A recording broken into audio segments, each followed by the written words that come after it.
Welcome to our channel. Today I am going to discuss again with you the next section, that is section 63. जैसा कि आप सब जानते हैं कि हम टॉपिक कर रहे थे discharge of contract by agreement.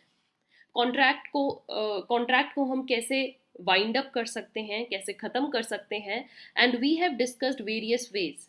One important way was by agreement, right. Agreement के थ्रू कॉन्ट्रैक्ट को डिस्चार्ज करना, कॉन्ट्रैक्ट को ख़त्म करना।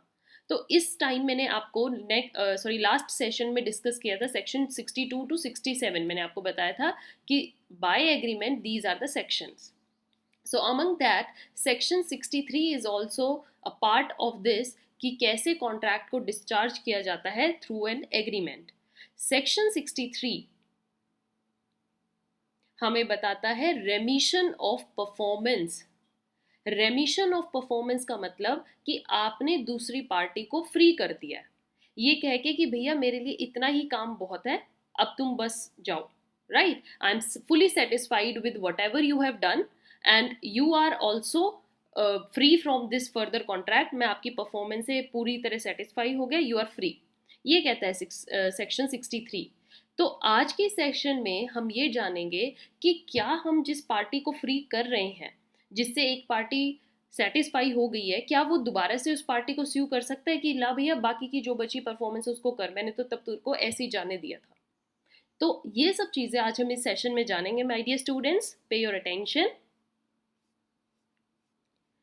So what it says basically that every person who accepts a proposal, proposal कौन एक्सेप्ट करता है? जैसे ए एक पार्टी है, बी के पास वो अपना प्रपोजल लेके आया कि सर मैं आपके घर की पूरी रिपेयरमेंट कर दूंगा, आप मुझे इतने पैसे दे देना और मैं 2 महीने के अंदर आपका पूरा काम करके दूंगा, 2 months के अंदर. ये बात ए लेकर आता है. अब बी ने इसके इस प्रपोजल को एक्सेप्ट कर लिया, तो हम यहाँ पे बी की ही बात कर रहे हैं. क्या है कि एवरी पर्सन जो दूसरे के प्रपोजल को एक्सेप्ट करता है, ही मे डिस्पेंस विद और रेमिट होली और in part the performance of the proposal. कि जो वो दूसरे पर्सन के प्रपोजल को एक्सेप्ट कर रहा है, लेटर ऑन वो उसके पूरे पार्ट को फ्री भी कर सकता है कि जाओ कोई बात नहीं, मैं तुम्हारी परफॉर्मेंस से खुश हूँ, जाओ. या फिर कुछ पार्ट उसको करने देता है और बाकी से उसको फ्री कर देता है. एक तो ये तरीका है रेमिशन जो सेक्शन 63 बात कर रहा है. सेकेंड वे इज या he may extend the time for such performance. जो उसने ये 2 months कहे हैं, शायद वो उसको एक्सटेंड करे, कोई नहीं तो अपना काम आराम से कर, तेरे पास 3 महीने, तेरे पास 4 महीने है. That is he may extend the time. और थर्ड वे इज कि वो उसके रिपेयरमेंट का वो प्रपोजल लेकर आया था, बट रिपेयरमेंट की जगह उसने उससे कुछ और काम करवा लिया. Okay, he accept instead of it any other thing in satisfaction which he thinks fit.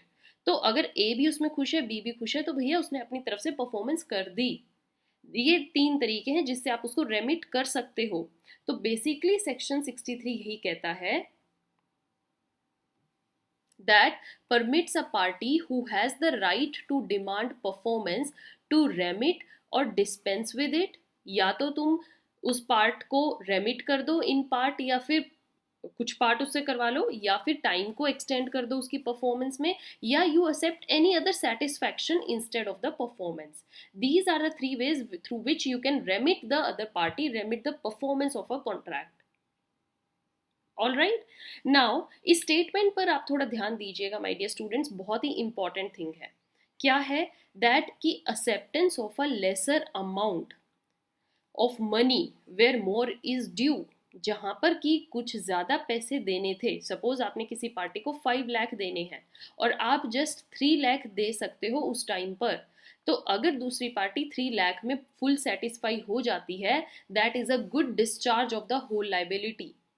ठीक है, अगर वो सेटिस्फाई होगी तो इसका मतलब आपने उनको मान के चलो 5 लाख ही दे दिए, अब आप पे कोई फर्दर लाइबिलिटी नहीं है. All right, so let's understand this important statement through a case. We have case law in Kapoor Chand Godha versus Mir Nawab Himayat Ali Khan. इस केस में क्या होता है माय डियर स्टूडेंट? बहुत ही easy case है. Liability होती है ₹27 lakhs की, किसी को देने हैं 27 लाख, लेकिन आप 20 लाख दे देते हो, ऑफर कर रहे हो क्रेडिटर को कि अभी मेरे पास 20 लाख है फुल सेटिस्फैक्शन के लिए, अगर आप सेटिस्फाई हो जाते हो तो मुझे जाने दो, और मेरे को मान के चलिए मैंने आपके 27 लाख ही दे दिए। तो अगर देखिए दूसरी पार्टी एक्सेप्ट कर लेती है तो आप फ्री, अगर दूसरी पार्टी एक्सेप्ट नहीं करती है तो भैया फिर आपको वो 7 लाख भी देने हैं। Easy, very common thing. तो यहाँ पर क्या हुआ, उसने सेटिस्फैक्शन में दिए and the other party accepted. All right, other party ने एक्सेप्ट करे। नाउ क्रेडिटर क्या करता है लेटर ऑन, जब तो एक्सेप्ट कर लिए, अब स्यू कर रहा है उसको बैलेंस अमाउंट के लिए, 7 लाख के लिए, अब बार बार उसको स्यू कर रहा है। इसका तो मतलब भैया आप उसको हरास कर रहे हो ना, you can not do that. या तो आपको पहले ही उसको एक्सेप्ट नहीं करना था, अब आपने उसको एक्सेप्ट किया है। It was held that appellant accepted the sum in the full satisfaction, जब आपने पहले सम लिया था वो फुल सेटिस्फैक्शन में लिया था of the claim, and now you are not entitled to sue. अब आप उसको बार बार स्यू नहीं कर सकते। Perfect. Now, related to this section is very important term we have waiver. ये टर्म ऐसी है कि आपने सुनी भी बहुत जगह होगी। Every student who is reading और studying Indian contract act, you should know this term waiver क्या होता है। इंटरव्यू में डायरेक्ट क्वेश्चन पूछा जाता है कि सर बताइए वेवर से आप क्या समझते हैं। जुडिशरी एग्जाम्स में आता है वेवर से रिलेटेड क्वेश्चन, तो बहुत इंपॉर्टेंट टॉपिक है, डोंट स्किप दिस। वेवर का मतलब क्या होता है, वेव कर देना, जाने देना, छोड़ो कोई नहीं, मेरी तरफ से हो गया, बस मैं खुश हूं। So this means dispense with, आपने इजीली जाने दिया या आपने दूसरी पार्टी को इतने में ही फ्री कर दिया। It means that the party entitle to claim the performance, जो कि आपसे परफॉर्मेंस लेने के लिए हकदार थी, जिसका हक था आपसे। देखिए अभी इसी केस में देखिए, जिसका हक था 27 लाख लेने का, उसने भी तो आपसे जस्ट 20 लाख ही लिए। तो यहाँ पर जिस पार्टी का हक है परफॉर्मेंस करवाने का, दे में वेव इट, वेव इट मतलब उसको जाने दे सकती हैं। ठीक है, 20 लाख लिए और 7 लाख जाने दिए, कोई बात नहीं, this is waiver. So the supreme court held that the waiver is क्या होता है, अबंडनमेंट ऑफ राइट। अबंडनमेंट छोड़ देना, आपका जो हक है रियल में आप उसको जाने देते हो। अब यहाँ पर समझिएगा, ये बहुत ही इंपॉर्टेंट लाइन है, ये लास्ट स्टेटमेंट जो है ये क्या है, the party which has waived the compliance with a particular condition. अगर किसी पार्टी ने अपनी जो राइट है, अपना जो हक है, उसको वेव किया है किसी कंडीशन को रखकर, जैसे अभी ऊपर वाला जो अभी जस्ट मैंने आपको ये करवाया है केस लो, इसमें क्या है, एक पार्टी को 27 लाख लेने थे और उसने जस्ट लिए 20 लाख। 20 लाख लेकर वो सेटिस्फाई हो जाता है, बट साथ में वो कहता है कि देखिए 7 लाख मैं तुमसे ले नहीं रहा, बट 7 लाख की जगह तुम मेरा एक काम करो, मैं तुम्हारे प्लॉट में अपनी कार पार्क किया करूंगा, मेरे पास पार्किंग की जगह नहीं है, मैं तुम्हारे प्लॉट में कार पार्क किया करूंगा, ये काम करवाओ। तो वो लेटर उन्हें कंडीशन रख रहा है। अब क्या होता है, जो पर्सन है जिसको 7 लाख देने हैं, वो कार पार्क भी नहीं करने देता है उसकी, मतलब कि वो उस कंडीशन को फुलफिल नहीं कर रहा है। सो द कॉन्ट्रैक्ट में in circumstances by giving reasonable notice withdraw his waiver. यहाँ पर अब जो कंडीशन थी वो भी पूरी नहीं हो रही है, तो दूसरी पार्टी कहेगी ला फिर मेरे 7 लाख वापस दे मुझे, आप मेरी तरफ से अपनी कंडीशन फुलफिल नहीं कर रहे हैं, so give my this 7 lakh back to me, right? So this is waiver. Now my dear students, we also have a one important thing, अगर आपने सेक्शन 63 रीड कर लिया है, सेक्शन 62 रीड कर लिया है, तो इनके बीच का डिफरेंस भी पता होना चाहिए। याद हो हमने 62 लास्ट सेशन में किया था, जिसमें मैंने आपको बताया था नोवेशन करना। नोवेशन का मतलब कि कुछ चेंज लेकर आना, ऑल्टरेशन लेकर आना, आप कॉन्ट्रैक्ट में कुछ चेंजेस लाना चाहते हो, है ना, तो चेंजेस या ऑल्टरेशन लाना is also like you are cancelling the old contract. और सेक्शन 63 अभी जस्ट हमने किया रेमिट करना, कि कॉन्ट्रैक्ट में जो टर्म्स कंडीशन है उनको माफ कर देना, राइट। सो आपसे नेक्स्ट क्वेश्चन जो बनता है इंटरव्यू में या फिर जुडिशियल एग्जाम्स में जो बनता है, difference, state the difference between section 62 and 63 of Indian contract act.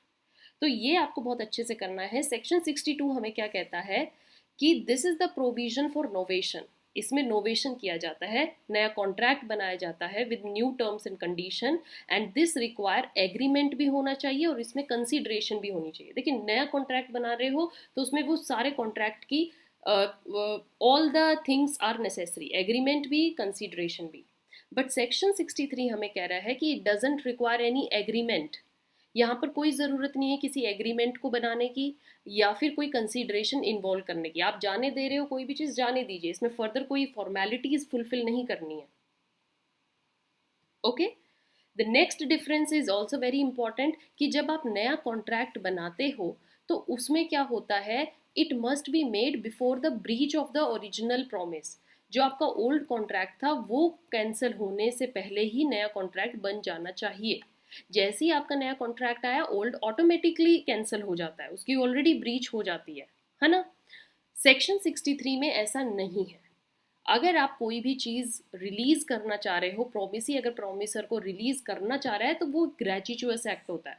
वो ब्रीच से पहले भी हो सकता है, बिफोर द ब्रीच, और आफ्टर द ब्रीच भी हो सकता है। So there is no nothing like that कि ब्रीच से पहले ही हो, एज इन सेक्शन 62।